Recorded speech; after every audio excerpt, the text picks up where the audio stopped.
Okay, the Frankenstein monster was my favorite. Now, the Frankenstein monster could be played as a character, and Boris Karloff did play him as a character, and there's been other versions that have done that. Yeah, Frankenstein was definitely my favorite, because he would be the ones that I would have nightmares about or something. My father goes out and has to wrestle with him, you know. What would you consider, in the history of horror films, the 5 best performances? It could be man and woman, supporting lead. Boris Karloff, all right, as... Yeah, Boris Karloff as Frankenstein, for sure. Oh, wow. I mean...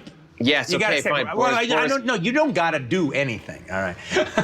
There's a reason why that Karloff, Pierce, universal image is just, you know, stamped in even every kid born today. They've seen that Frankenstein, and that's the Frankenstein of their dreams. That's the Frankenstein of their nightmare with the bolts and the flat head. That's the Frankenstein.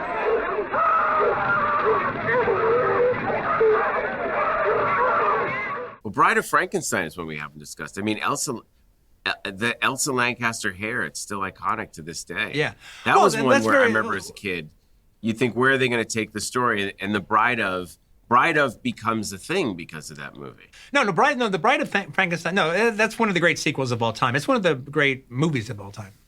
It actually transcends being a sequel. Yeah, it does. There's certain movies that escape the number 2 and just become their own thing, and that's one of them. Well, I think that's one of the ones where it's better than the first movie. So if I have to choose between watching Frankenstein or The Bride of Frankenstein, I'll always choose Bride of Frankenstein. And that actually literally does what Richard Franklin was talking about. Because you remember the scene with the old blind man, and people will think that that's in Frankenstein. No, that's in Bride of Frankenstein.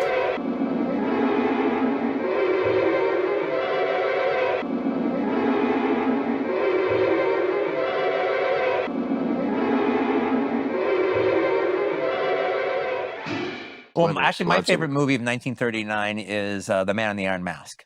Oh. Louis Hayward and directed by James Whale, who did Frankenstein. I saw, I guess, the remake of it with Leonardo DiCaprio. Yeah, and then they also, but they had a big remake in the 70s, the Richard Chamberlain version that they showed on the Hallmark Hall of Fame. Is this where the twin takes over the castle? Because the remake is so stupid. Exactly, yeah. Okay. I'm not talking about that one. I'm talking about the 1939 version. That one I stand behind. But that's also one of those actually interesting things, though. Well, at least it's interesting to me, because it's based on a very famous Alexandre Dumas novel. Right.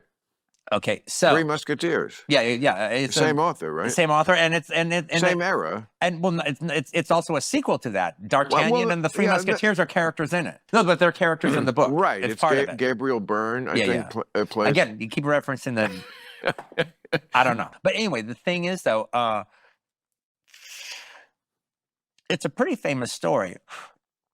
In '39, they hired this really terrific screenwriter named George Bruce to take the novel and turn it into a movie, and he did, and that's the movie that I like. And they do such a good job of it that you kind of just think, oh, well, that must be the story, that it's such a classic story and it plays out so well. You just assume that, oh, that's what's in Dumas' book. So because I liked the story so much and I liked a couple of other versions of it, I decided to read the book.